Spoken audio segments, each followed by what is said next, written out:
Thursday afternoon to you, 4 o'clock time for Sports4CLE. Hope your day is going well. Browns, some news coming out about the offensive coordinator search.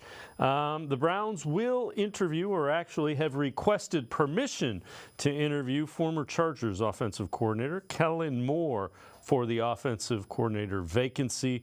Mary Kay Cabot pointing out that Kevin Stefanski would likely have to turn over play-calling duties to the Chargers' former offensive coordinator, Kellen Moore, in order to lure him to the Browns in that capacity.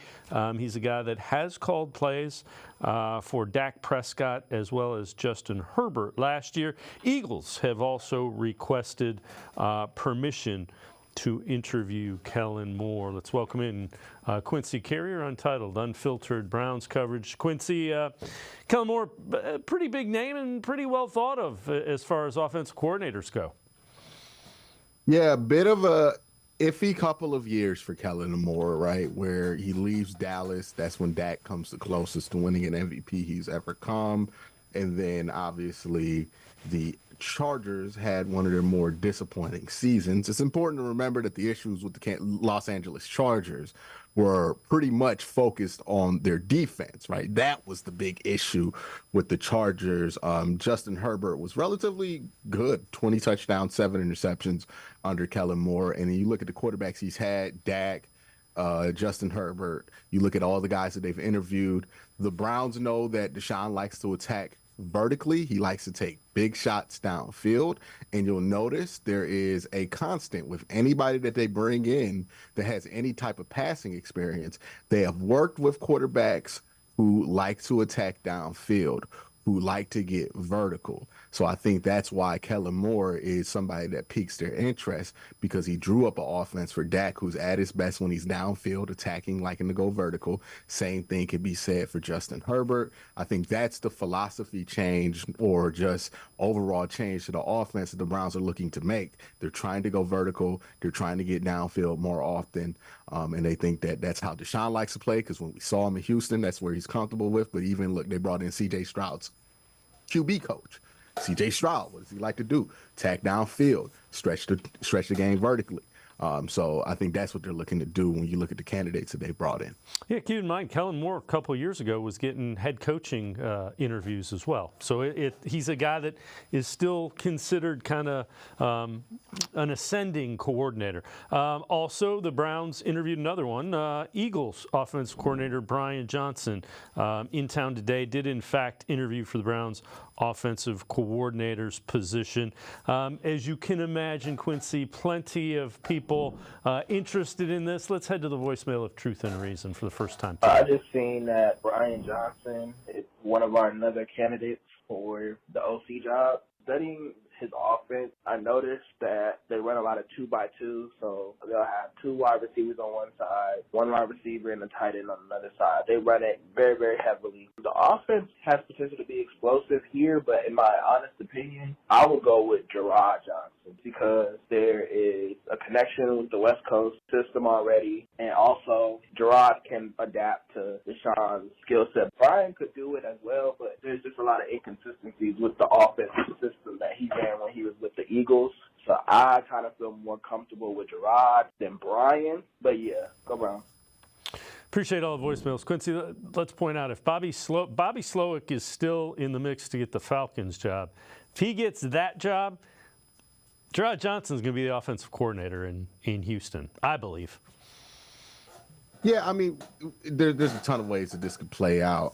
Brian Johnson, Jared Johnson, they're both fine candidates, and I think we shouldn't be super focused on these guys' resumes as much as we're focused that they're at least like qualified to do what they're supposed to do, because we know so little about what a quarterback's coach for a specific team does throughout the year, or what the offensive coordinator's responsibilities were this year in Philadelphia, right? So it's just one of those things where if they bring in somebody, I trust that the team understands and fills in the blanks for them. And I'm not going to get too invested in this name over that name. It's kind of like what we did with defensive coordinator last year, right? Where there were a bunch of names. Everybody had a bunch of different opinions on which name we should go get.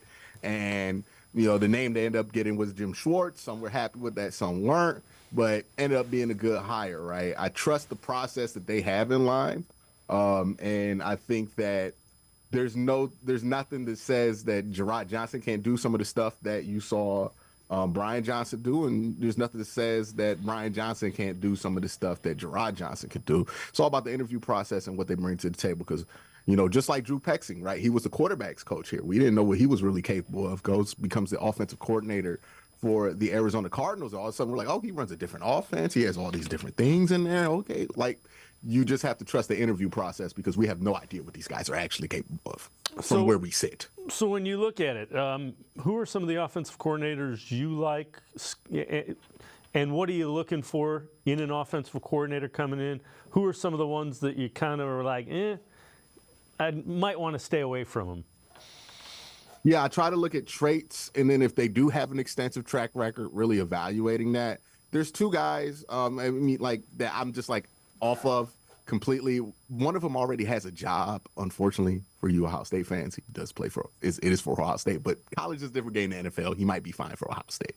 But the other one is not Kyle Shanahan. I would love Kyle Shanahan to be our offensive coordinator. It is the former head coach of the Arizona Cardinals, Cliff Kingsbury. You look at his track record and you see nothing that is super exciting about him. There's some names there. Oh man, he had Pat Mahomes. He found Baker Mayfield. He did all of this stuff. But then you look at those guys' body of work and you realize that Pat Mahomes, much better without Cliff Kingsbury than with him.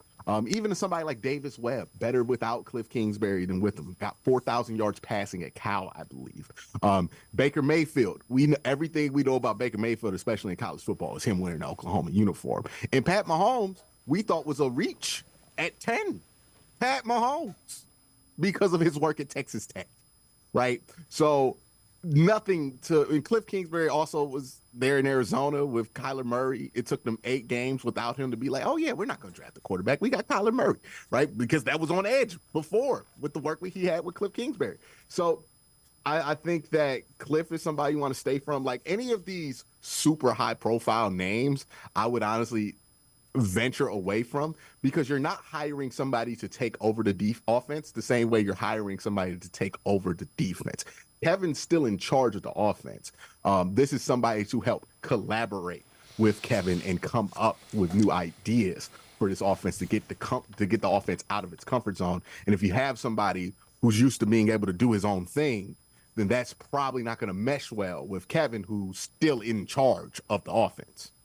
Yeah, my thing is I would like it from a different quote-unquote tree, somebody that uses a little bit more motion, just to incorporate some of that. It's not going to completely change it, but a fresh set of eyes and change a couple of things.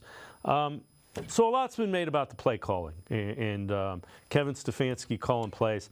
Take a look at this. This is Mike Clay put this together. It's a list of head coaches are in the left column. The middle column is offensive coordinators. Right column is play callers. If you go through this, and this is updated with the most recent hires, there are 32 NFL teams. There are 11 or 10 of them, and not all of them are filled in because some teams like Carolina is going to hire an offensive coordinator, but 10 of them. So roughly a third of them have a different play caller than offensive coordinator. So there's 10 of them, 10 out of 32, where the head coach is also the play caller. So it's there's not a right or a wrong answer, but it's not that uncommon for the head coach to call plays. That's why they got the head coaching job in most instances. The head coach should call the plays as long as they're qualified. If they're a part of that collaboration process on the offensive play sheet, the head coach should 100% be the one calling the plays. The reason that is purely because who gets blamed for the plays if they get ran? It's the head coach, especially if it's a coach who was hired for their expertise on offense. So if Kevin, some of those guys that aren't in there, like Ron Rivera had Eric Bieniemy running the offense there, right? Where that's one where, hey, Ron's not in that room making all of the small decisions in that play sheet to put the play sheet there. But Kevin is in that room. He's making all those decisions. He's determining what's on 3rd and short here for the play call sheet. And if that's the case, he has to be responsible for what is on that sheet, which means he has to be the one to make the decision to call the plays. This is about structure. Right? Like, you're not going to find somebody who was hired because of their offensive prowess, who is involved in the offensive process, that does not call their own plays, because that then puts a weird message down the organization. Because if it's a bad play call, you'd be like, I didn't call that. You were in charge of the process, right? Like, of what got on that play sheet. It's kind of inconsequential what play actually gets called. If it's on the sheet, it's on the sheet. So if you're the head coach, you're involved in that offensive process. Yes, you are the one that needs to be accountable for whatever plays are called. And to be accountable, you got to be the one that calls the plays. That's just good leadership. All right. The AP announced finalists for a number of their season-long awards today. Winners will be announced next weekend at NFL Honors Dinner, the weekend between the conference championships and the Super Bowl. Browns have a number of finalists in different categories. We'll go through them throughout the course of the show. Here are the finalists for Coach of the Year. And so you got Dan Campbell, John Harbaugh, DeMeco Ryans, Kyle Shanahan, and Kevin Stefanski. Again, I would imagine it comes down to Campbell, Ryans, and Stefanski. Let me ask you this, Casey: Do you think the Browns should extend Kevin Stefanski? Yeah, they should extend him. Any coach with his track record so far, 2 playoff appearances, 2 11-win seasons, a 7-win over 500 record, like, they get extended. That's what Kyle Shanahan had. All these guys that get extended. He should get extended. Also, you want to have the security of knowing, like, hey, if something does go wrong next year, you don't have to bite into all the public pressure or giving them an extension when the public pressure is probably not going in your way. So you want that insurance to make sure you can keep stability in mind there. Yeah, Kev should get an extension. I mean, if you look at his track record, he's earned one. Most coaches who've done what he's done has earned an extension, and he probably will get it later in the year. Quincy Carrier and I are going to step aside, take a quick time out. Other side of the break, we'll take a look at Browns' new running back coach, Deuce Staley, in action when he was with the Detroit Lions. Sports4CLE, be right back. Stay with us.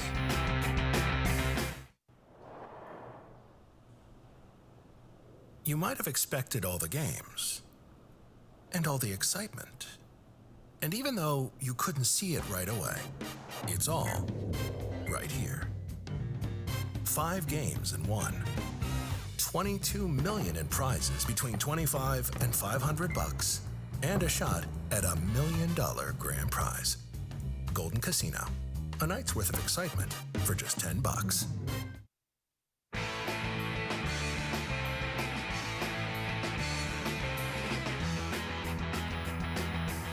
We continue talking Browns with Quincy Carrier from Untitled Unfiltered Browns coverage. Browns announced Deuce Staley will be their running backs coach next season.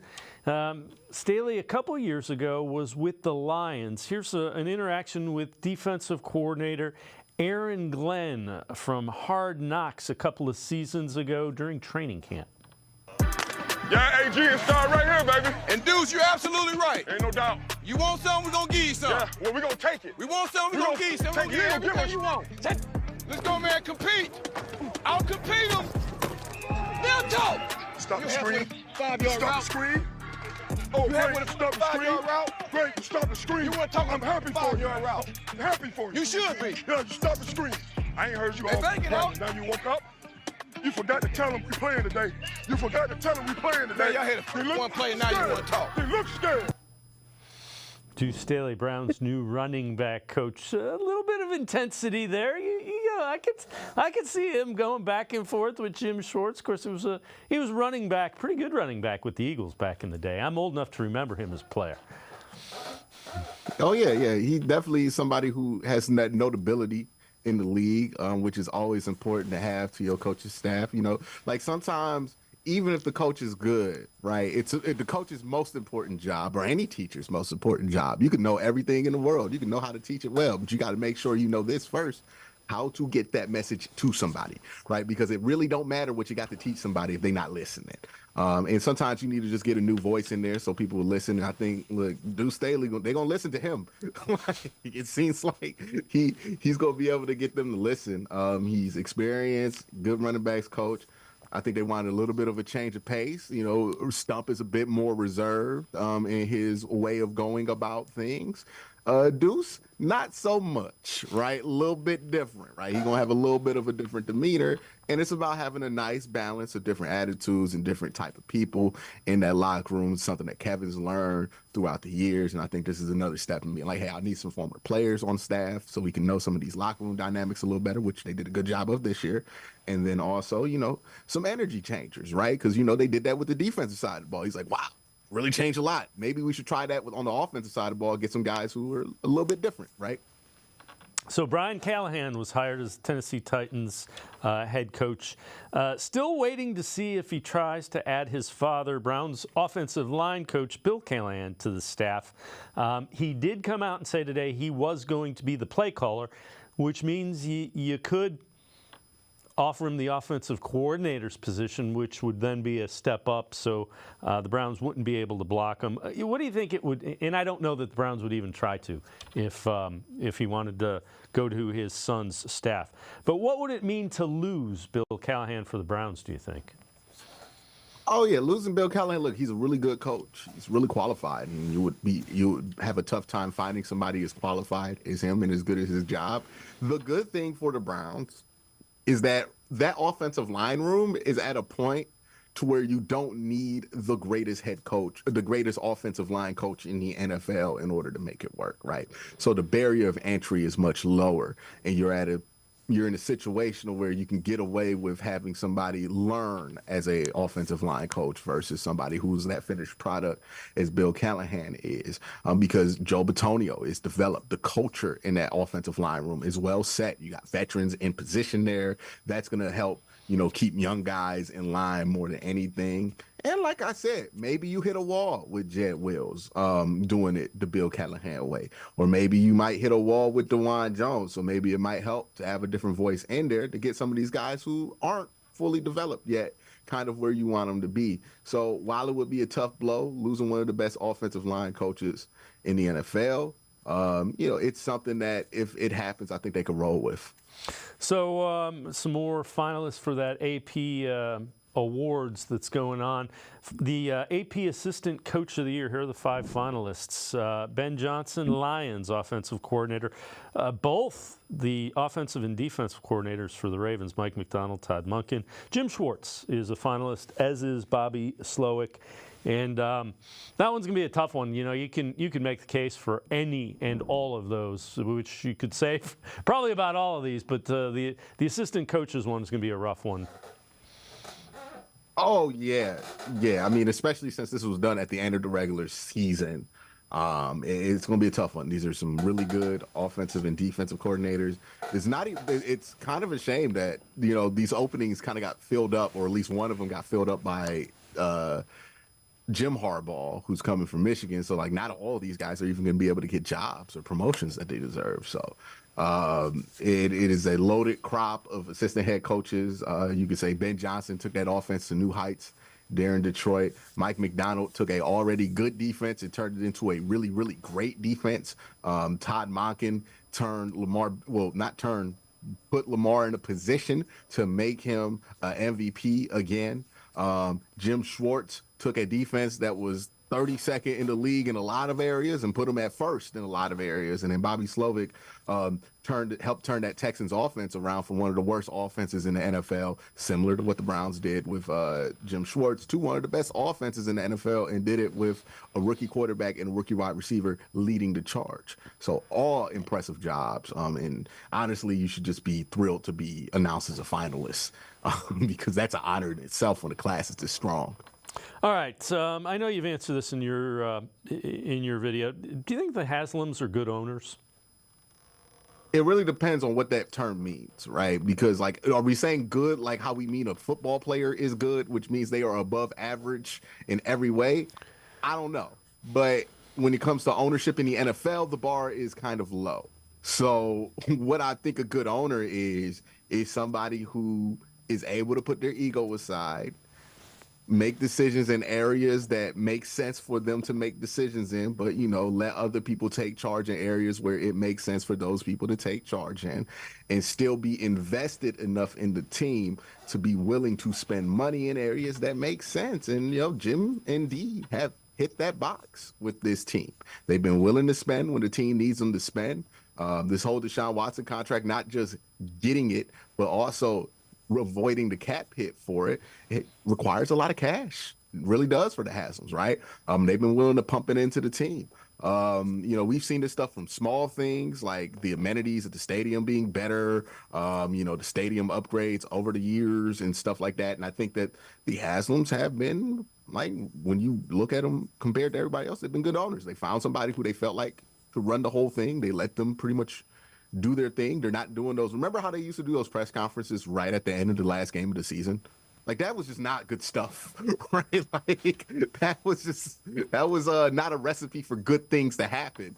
But now they kind of speak when they need to speak. When you bring in Deshaun Watson, they come out, they talk, they're sitting at the press conferences. I would say, like, yeah, they're pretty good owners. All right. Before we go to break, do you still believe in the Browns? Oh, absolutely. Absolutely. I know that the funk of losing that wild card game is going to be something that sits strong with people, but how could you look at this team and not think that they have a real chance? I mean, of all the teams that beat Baltimore, the Browns win was probably the least flukish. The Browns were the one team this year that played Baltimore where you walked away from that game thinking, hey, the Browns just might be better. Right? That's why so many people thought that the Browns were the biggest threat to Baltimore. Now, Deshaun Watson got hurt. A lot of things changed after that, and it ended up not going the way to where the Browns could play them and see if that's true in the divisional round. But if they get Deshaun back, they get Nick Chubb back, if they were this much of a threat to what clearly looks like the best team in the NFL right now, imagine what the Browns are able to do when they only have like 3% of their team on IR, and they have a healthy Nick Chubb, and they're able to use that and a offensive game plan against them. And maybe what happens if they get Deshaun Watson in the offense that he really enjoys playing in and starts to look like the old guy that he used to be. And then you have this defense on top of that with maybe JOK taking that extra step. Oh, there's much more positive than negative going on with the Cleveland Browns these days. And I look at this team, I look at how good Baltimore looks, and I think about how the Browns look when they played them, and I think to myself, oh, they're not far away at all. And I think the Browns think that too. Like, making a move off of Alex Van Pelt, that's a tighten the screws. We think we can win a championship next year, so let's do it. Same way that the Ravens made that decision when they got rid of Greg Roman last off season. So this team, I think from the outside looking in, they feel like they're close. Yeah, and it's hard to argue with them. Quincy Carrier and I are going to step aside, take a quick time out. We'll talk a little defense when we return. Sports for CLE. Be right back. Stay with us. Come back to go forward. Back to learning new things. Back to pursuing your dreams. Tri-C has flexible learning options to fit your life. And every year, more than 1,000 local companies provide Tri-C students with real-world learning. The right education can boost your lifetime earning power by hundreds of thousands of dollars. Start now with a college education you can afford. Tri-C, where futures begin.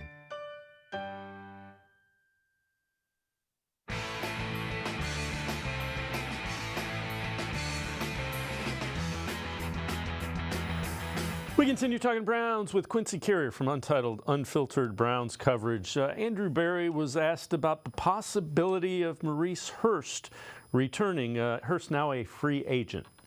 Excellent. Not just the acrobatic play that he was able to make in the Seattle game, but he really embodied what we wanted in an attack front throughout the entire year. And as you all probably got a sense of, Mo's a big personality. He's great for the locker room. He really gelled with the group. So we couldn't be more pleased with the season that he had up until the end. And Quincy, again, there's a number of guys like Hurst that they probably want back. It's going to depend on what the market looks like for him. Yeah, and I think the market will be favorable for him. Like, Maurice Hurst played well, but not so well that teams are going to be jumping on themselves and giving like these crazy offers to him. He's probably in 1 year prove it deal land still. So I think, yeah, it's very reasonable to think that they could bring back Maurice Hurst. And if I'm Maurice Hurst and I look around and I'm not getting anything that's like blowing my socks off, I would probably take the deal from Cleveland because you know what you're going to be doing there. You know who you're going to be working with. And you said to yourself, hey, man, I was healthy. I played well when I was healthy here. If I stay healthy and play in this defense for another year and put up another season like that, I might get the contract that I think I should get if I bet on myself like that. But if he bets on himself and then goes somewhere else and then has to learn a whole new defense, that's going to put him in a tough position. But unless somebody's going to offer him a multi-year deal, I think if it's down to 1 year contract land for him, this is probably the best place on the list. So, again, another guy that's a finalist for the Associated Press NFL Honors Award, Myles Garrett. He was named the Pro Football Writers Association Defensive Player of the Year. Here are the finalists for the AP's Defensive Player of the Year. So it's Deron Bland, who had all the pick sixes, Max Crosby, Myles Garrett, Micah Parsons, TJ Watt. So it's Deron Bland and the usual suspects that are Defensive Player of the Year candidates. I think this might be Myles' year. It seems like it. Every publication has made him Defensive Player of the Year so far. And usually the Associated Press, you know, they're not really going to stray that far from what the normal opinion is. So, yeah, Myles Garrett will get his first Defensive Player of the Year award honor. With that probably makes him a walk-in Hall of Famer, right? Like he could probably just retire, throw them pads to the side, and walk into the to Canton down the street and become a Hall of Famer in the same state where he owns a basketball team. So Myles has accomplished a ton already in his career. The thing is, we feel like there's so much more for Myles to achieve in his NFL career, and that should excite some Browns fans because if he already has achieved Hall of Fame worthiness, I mean, at 27, he's 27, 28 years old. What's he going to do going forward? I think we're going to see a lot. And I think Myles is going to be one of those guys who are going to defy what we feel like age should do to a player because I don't see him slowing down just because he turns 30. No, you know, that's one thing. He hasn't slowed down a bit. 28, yeah. He's probably got another big-time contract in his future as well. And the way he's playing, has multiple. The way he's playing, the Haslams will gladly go out and take that to him. All right. You think about Peppers is the last guy we comped with his athletic ability. That man played till he was 40, and he was kind of good at 38. Yeah. Rob Woodson and all those guys. All right, 2024 free agents, each team can't afford to lose. This is from Pro Football Focus. For the Browns, they say Zadarius Smith. Sack production dipped past season. Smith's pass rush acumen still very apparent. Can win lined up across formation. 90.1 pass rush grade over the past 2 seasons, 7th among edge defenders. 16.6 pressure rate, ranks 9th. The other thing is, Quincy, he was kind of banged up too. There were multiple games where he would be down, and you're like, is he coming back? And he'd get back up and be able to go. So he wasn't 100% most of the year. Oh yeah, absolutely. I also think he was an integral piece of this locker room, just keeping guys together on their defensive side of the ball, keeping the morale where it needed to be. He was a great leader in that sense, and I think the Browns probably will be able to bring him back because he didn't have the type of season that you can capitalize on. So I don't see him really looking for a long-term deal. I don't think the numbers are going to be where he wants it to. And similar to Maurice Hurst, if Zadarius Smith is going to be in 1 year deal land, this is probably the best place for him to be. Yeah. This one from NFL.com. One unsung hero from each NFL team 2023 for the Browns. Jeremiah Owusu-Koramoah, linebacker, led Cleveland 98 total tackles, 21 more than the next closest Brown. Also had 20 tackles for loss. That was among the most in the league. 3.5 sacks, 6 passes defended, 2 interceptions, forced fumble. What else do you want to say? Jim Schwartz found a way to make him incredibly productive. They unlocked him, particularly later in the season. I think part of this too was JOK unlocking himself. right? Jim Schwartz brought up that, hey, man, at times he had the tendency where he made a mistake and it would really haunt him, right? Like it would start to really affect him in a way that couldn't be came back from. And that was one of the big issues with JOK. Is that he would have these great plays and then he would have a miss and then he would never be the same after that. JOK found it within himself to figure that out. And then I'm pretty sure Jim and the veterans around his team helped him get here, but he figured that part out, which is a tough part to figure out because remember, same thing used to happen to Grant Delpit, right? And then he figured that whole thing out with him. This is part of just being a young player, a young instinctual playmaker at the college level like Grant Delpit, figures it out, and then boom, we see what happens. And I think this is going to be next year is going to be a great year for JOK because not only is he going to be in a position to play more because he's probably going to be at Mike, but also he's going to be empowered because he's going to be the heart and soul of that linebacker room. He's going to be in charge. He's going to be asked to lead that room. And I think he's going to step up and do something similar to what we saw Grant Delpit did where he earns an extension in the middle of the year. All right, so this is interesting. This is from Sports Illustrated. The contract that Andrew Berry and the Browns probably wish they could take back. And this from Sports Illustrated. They go with Jack Conklin. 4-year, $60 million extension with the Browns in 2022. There's not a lot of it that's guaranteed, but it is spread over. And Conklin just hadn't been able to stay healthy the last 2 years.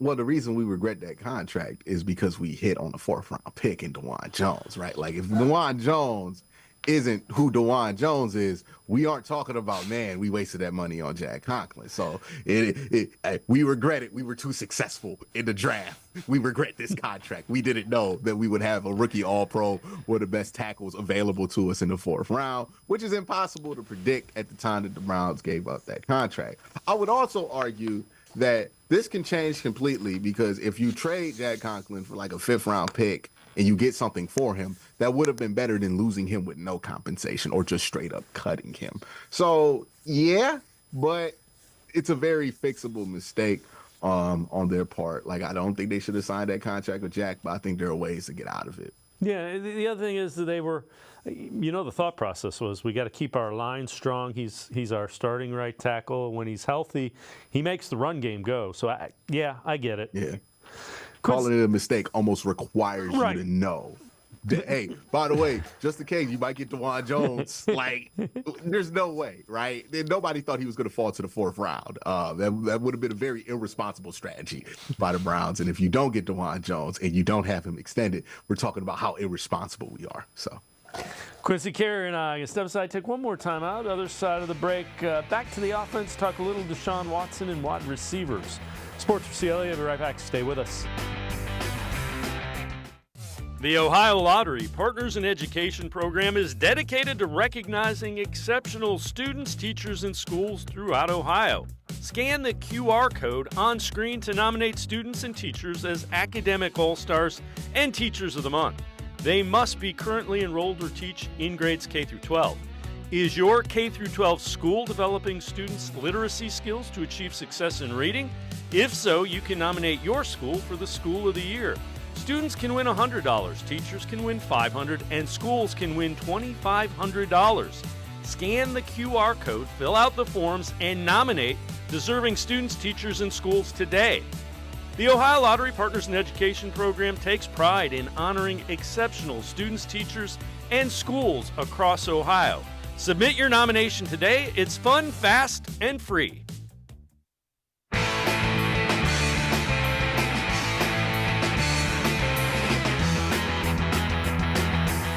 We continue talking Browns with Quincy Carrier from Untitled, Unfiltered Browns coverage.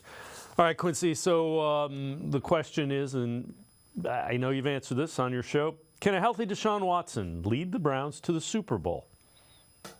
That's the question we want to be answered in 2024, right? Like, is he good enough to get you to a Super Bowl? Forget is he good enough to justify $230 million? Is he good enough to justify trade? The question is he good enough to get you to a Super Bowl? And unfortunately for Deshaun, like, there's nothing in Houston that would tell me, oh, yeah, for a fact, I know he's good enough to get you into a Super Bowl because he's never gotten to a Super Bowl, whether those teams were good enough to get to a Super Bowl or not. It's one of those things that we're going to have to project because it's not just your ability to throw the ball. Justin Herbert can throw the ball well. He can get tons of yards. He's not close to getting to a Super Bowl right now. It's also about leadership. It's also about handling some bumps and bruises along the way. It's also about your ability to stay healthy. All of those things get into a pile that leads you to the answer of, is this guy good enough, or is this the guy that can get you to a Super Bowl? Because he can play lights out for 10 games. He could throw 30 touchdowns, 0 interceptions for 10 games. But Dave, if he only plays 10 games, he's not good enough to get you to a Super Bowl, right? Like, all of those things matter. And this is the year, the 1 year in Deshaun Watson's career where you could look at it and say, hey, there's no excuses. This is a contending team. Really good offense, really good defense. You got competent coaches up and down this roster. You have talented young players, talented veteran players. This is a team that without you playing for 11 of the games, well, no, not 11, 12 of the games, went 11-6, made the playoffs. So there's really no excuse for Deshaun. That's the question that needs to be answered, and that's the question that will be answered this season because, again, it's not just about how good he plays when he's out there. You can make the argument the Browns could have had a shot to get to the Super Bowl this year if he was healthy, but he's not. So you gotta factor that one into that conversation. And I look forward to finding out that answer like everybody else because that's going to be determined on the field. Yeah, I think we both talked about this, and I think you would agree that they need to get him another receiver and Amari Cooper. Let's take a look at this from Pro Football Focus. These are the top 10 upcoming free agents. You got Higgins, Pittman, Evans, then Hollywood Brown, Ridley, Mooney, Davis Beckham, Tyler Boyd, Curtis Samuel. Two things. Do any of those guys intrigue you? And also, what kind or type of wide receiver do you think helps make Deshaun Watson better? Which one gives him the highest ceiling? What type of receiver kind of unlocks Deshaun Watson? Well, T. Higgins wants to take a pay cut and play for the Cleveland Browns. I would not stand in the way of that. Like, there's types of receivers I like, then there's T. Higgins. Yeah, I would take T. Higgins. T. Higgins, very good. Would love to have him and not have him on the Bengals. That would be great. I would appreciate that. But in all seriousness, I think the wide receivers you're going to look for are big, right? That's the thing. You want to get bigger. If you're trying to attract vertically, well, what gets much smaller when they're down the field? Small wide receivers. They're just smaller targets. You know who has a great career running the ball, running deep, despite not being the fastest guy in the world? Mike Evans. You know why? He's big. He's really big. He's 6'7" with like a 7-foot wingspan. It ain't hard to hit him down the field, right? So like guys like Mike Evans, bigger targets. You look at Deshaun. Where has he had success? We talk about it all the time on this show. He's great with his tight ends. Well, what are tight ends usually, Dave? They're big, right? He can go downfield and throw the ball to them because they're big. You can see them. They're very giant. Bigger targets. You look at his Clemson career. Mike Williams was a guy that he used a ton. You look at his Texans career. You see DeAndre Hopkins, big guy, right? Brown's career so far. What's the one wide receiver he's had the best connection with? Now, it's the best wide receiver on the team, so it's a tainted sample. But it's Amari Cooper. Big dude, 6'2", 225, as he famously told Joe Flacco. Just throw that thing up. So, big dudes. He needs bigger wide receivers. I think that's been something I've been pushing for since they made the trade for Deshaun Watson. He's not going to be the guy that's going to get the ball to all these little itty-bitty guys. He wants to attack downfield. You just need bigger guys to get that done.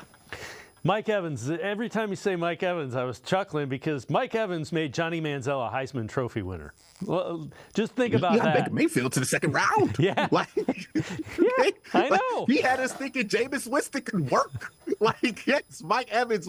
If they got Mike Evans, I would be thrilled. That's exactly what they need. The type of wide receivers they want, anybody you could compare to Mike Evans or Mike Evans himself. Quincy Carrier, as always, great stuff. Appreciate the time and the insight. Thanks very much, Quincy. No problem. Thank you, Dave.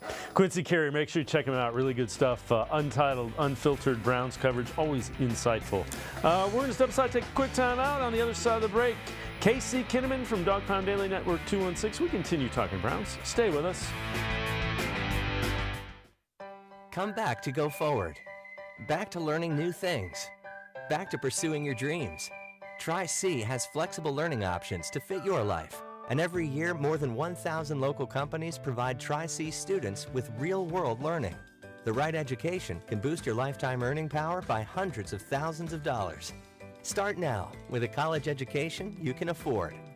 Tri-C, where futures begin.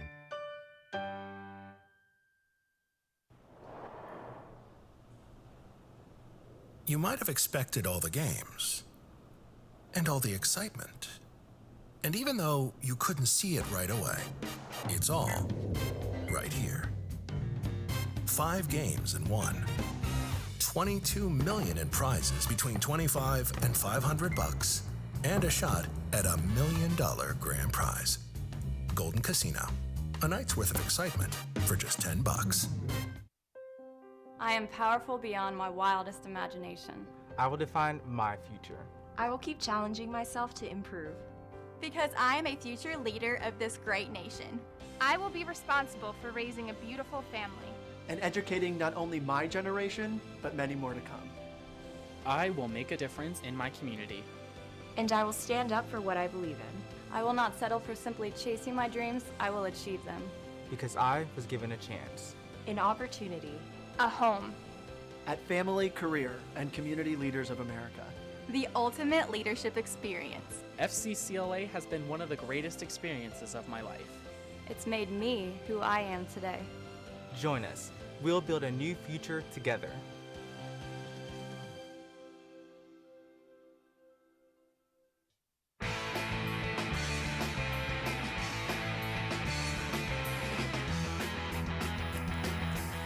We continue talking Browns on Sports4CLE. Let's take a look at something from BrownsWire.com. The pros and cons of each of the 5 people we know the Browns are interviewing for the offensive coordinator's position. So Kellen Moore, pros, 5 years of play calling experience for 2 good offenses, Cowboys and Chargers. Cons, Moore hasn't completely elevated the teams he's worked with. His presence would force Kevin Stefanski to relinquish play calling duties. Let's welcome in Casey Kinnamon, Dawg Daily, as well as Network 216. Casey, Kellen Moore, Kevin Stefanski has said play calling is not off the table with any of these guys. Moore might be the kind of guy that he's willing to give it up to attract. Yeah, when I look at a list like this, they separate it. Guys who would come in to be play callers and guys who would come in to help with like a philosophical change and shift and direction, game planning, stuff like that. Kellen Moore falls in the first category. He is a play caller, and I doubt he would be going anywhere to take a step back and not call plays. When you just look at him as a play caller, he's led plenty of top 5 offenses.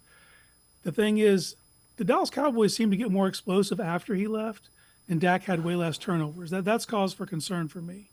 But if Kellen Moore's looking for a place, Cleveland would be an attractive destination just because of the personnel they had. So, you have to interview him, find out where he's at philosophically, how he's trying to evolve, and how does that match your personnel. And if all those things fit, I would have no problem with bringing Kellen Moore into the fold.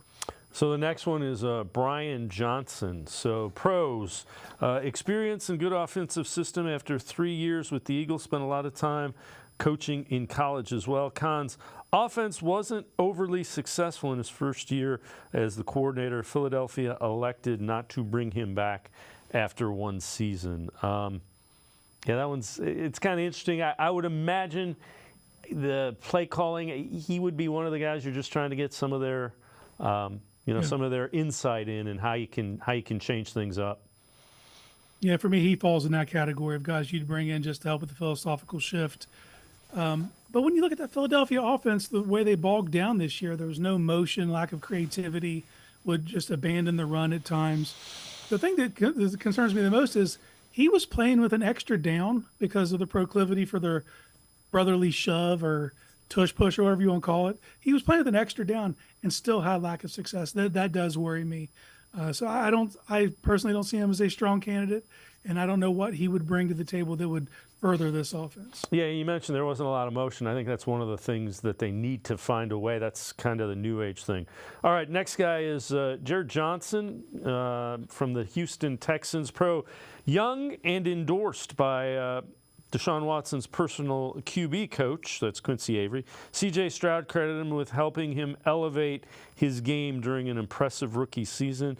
Khan's inexperienced assistant after just 1 year as a quarterbacks coach. The other thing with him is if Bobby Slowick gets a head coaching job, and there's still a couple of them out there, and he's still one of the hot candidates, he's probably not going anywhere. He's probably going to be the OC. Yeah, if you're the Houston Texans and you're possibly losing Slowick, you're going to fight like everything to keep that guy on staff and probably elevate him to OC. People that I respect and follow speak very highly of Johnson. He's definitely an ascending coach on his way up. If you were to snag him as an OC, he's probably not a guy who is calling plays for you right away, but someone who could possibly evolve into that. But just given his rapid ascension to where he's at now, even if you get him, you wouldn't have him for very long. Yeah, and again, he's one of those guys with the one that's shooting up. All right, Andy Dickerson, offensive line coach currently for the Seahawks. Pros, good experienced and track record as a run game coordinator during his time in Seattle and Los Angeles, as well as fostering solid offensive line play. Cons, no play calling experience. Wouldn't be a con necessarily if he wasn't going to call plays, huh?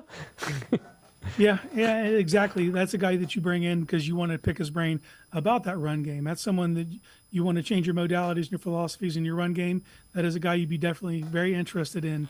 But as a lot of these OC interviews, I'm not sure they were all interviewed to be true OCs. I think a lot of it was, under the disguise of that being the case to bring them in to pick their brain. And you might have a different role in mind for them.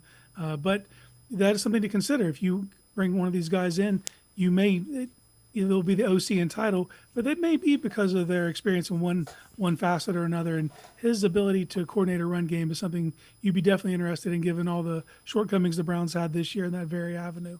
So the last one that we'll look at that we know is on the interview list at least, Ken Dorsey was fired midway through the year with the Bills. Pros, worked with quarterbacks in successful offensive systems in the past and has had play calling experience. Cons, flamed out in Buffalo after 1.5 seasons. The Bills' offense got better without him running the show at the end of the 2023 season. Well, they started running the ball more effectively is what happened. Yeah. A guy that was a backup quarterback here in Cleveland, so some familiarity. It'll be interesting to see. He's not a sexy pick, but the Bills' offense did some things that were really interesting. Yeah. Part of that is like you're coaching an agent of chaos in Josh Allen. Like he kind of just makes things happen. So how much of that was because of the scheme or just because Josh Allen decided to make a play? The one thing you can't point to is that running game. The Bills, up until Dorsey was out of there, they had talented running backs, but you didn't know it. Singletary, Zach Moss, these guys found success after they left Buffalo. And James Cook had a phenomenal second half of the season after Dorsey was let go. So to me, that'd be that's pretty concerning. I don't know how I feel about Dorsey bringing him in. And he's one of those guys that probably falls in the play caller category. And I just don't see it as a fit here in Cleveland. Yeah, the run game is a concern without question. All right, before we go to break, 3 things about Tommy Reese, that's the new tight ends coach, that he'll bring in 2024. This from Dogs by Nature. 1, tons of experience with pre-snap motion. He was the offensive coordinator at Alabama and Notre Dame as well. Ability to identify offensive strengths and adapt to them. New wrinkles to the run game. And when you look at it, this is a young guy who has a ton of college coaching experience, both Notre Dame and Alabama, was a quarterback at Notre Dame. Just a young, my guess is they view a young, bright coach. Yeah, he wasn't on my radar, obviously, going into this process. But then you look into his resume, it's an extremely impressive individual. Frankly, someone who's probably overqualified to be a tight ends coach. But if he's wanting to dip his toes in the NFL, you'd be foolish to not give him that opportunity, just to get him in your meeting rooms and like help him coordinate stuff. I think that he's another guy who probably won't be here for long. Like I said, you'd be foolish to pass up on the opportunity to bring someone like that in. And that use of motion, like a lot of the times it was used to just isolate mismatches. And like you said, that's the new way of attacking defenses is with motion. He's someone who's very adept at that, and someone who's been exposed to different modalities in the running game. And as we talked about previously, this offense kind of flatlined in the running game towards the end of the year. They're able to revive it at times, but towards the end it just flatlined. And you need someone who can be innovative and keep new ideas flourishing so that you can adapt and grow even in season. And Reese gives you that ability, I believe. Yeah, you mentioned motion to isolate people and create mismatches. Elijah Moore, David Njoku, Ford. I mean, Jerome Ford. Those are the three that you should be able to do that with. So I get why Tommy Reese was on their radar. Casey Kinnamon and I are going to step aside, take one more time out, other side of the break. Areas of the roster to upgrade. Sports4CLE will be right back. Stay with us.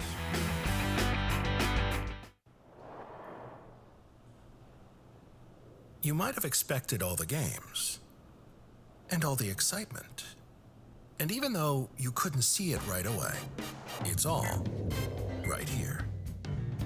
5 games in one. $22 million in prizes between $25 and $500, and a shot at $1 million grand prize. Golden Casino, a night's worth of excitement for just $10.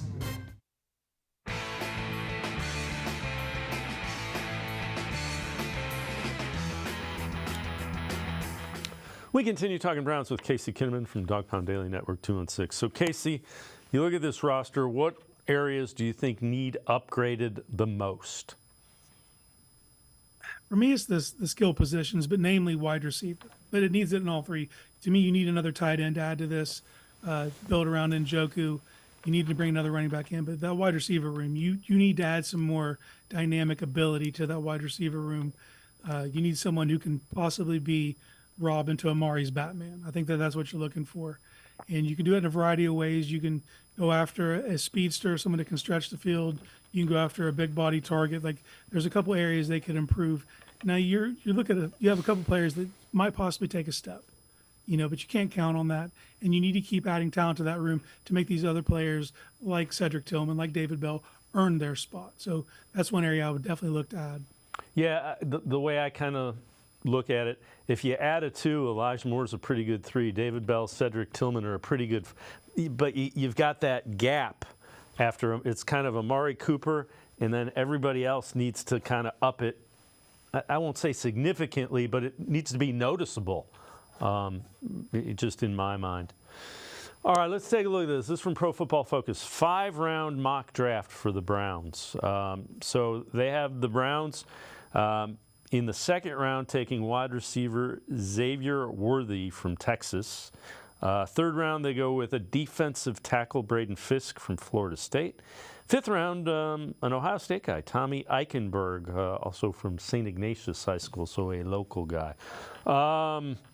So we'll go Worthy first. What are your thoughts of Worthy if he's there, and do you like that idea? Well, the first thing I do when I do my draft work is I always go wide receiver first, and which makes sense for where the Browns are at this year. And to me, he's like a fringe top 10 receiver in this draft. Is a very deep drafted receiver, but he's a guy whose speed just jumps off at you. And I know we're probably scarred from the last sleight of frame track star that we had, but this is a different animal. This kid can track the football, and he does the little things too. If you watch him, his ability to maintain leverage throughout a route to where he leaves, he doesn't get pushed towards the boundary and gives his quarterback room to work on that side. Like, it's very encouraging, the things that he can do in that regard. But that slider frame probably should worry you a little bit. He's listed at 6'1", 172. We'll see what he actually weighs in at. But it's tough to make a living on the outside. So you'd probably transition to seeing more in the slot, which could free up Elijah Moore to work on the outside. It could be very beneficial. But he's also someone that could come in and I believe should get a shot at being the punt returner.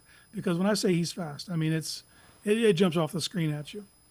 What about Fisk, defensive tackle, Florida State? They had a really good defense this year. I've only had a couple exposures to him, but like it's inconsistent. He's definitely, first thing, he's 6'5", 300, but his hands, very violent hands, very fast with his hands, and he has a ridiculously high motor for that size. Those are the pluses. Sometimes he gets stuck in that hand fighting mode, though, to where he doesn't disengage and really go after ball carriers, and his leverage can get high at times. He reminds me a lot of a prospect that I was pretty high on last year, Zach Pickens out of South Carolina, which ended up going, I think, with a 68th overall pick to Chicago. So someone I see in that similar range. He has starter qualities. Someone you could bring in. He could be at the bottom of your tackle room now and just work his way up. But he's someone I believe that if he puts it all together, could be a starter in this league. And the last one we'll talk about, Tommy Eichenberg, linebacker for Ohio State. Fun. Just fun. He's fun to watch on tape. He's an old school linebacker, which this draft is bereft of that. He's someone who I don't know if really fits the Browns mold. He's not that sideline to sideline dynamic athlete. He's in between the tackles, just a thumper. He's someone I feel like he feels like a future Detroit Lion to me, just based on the way he plays. But he's fun, man. And he's someone the Browns got to stop renting veteran linebackers for 1 year. He's someone you got to bring someone in and let them learn the ropes. If you just look at the way the Browns linebacker room's constructed now, you got JOK, you got Fields, you got Diabate under contract. That's it. Everyone else is a free agent.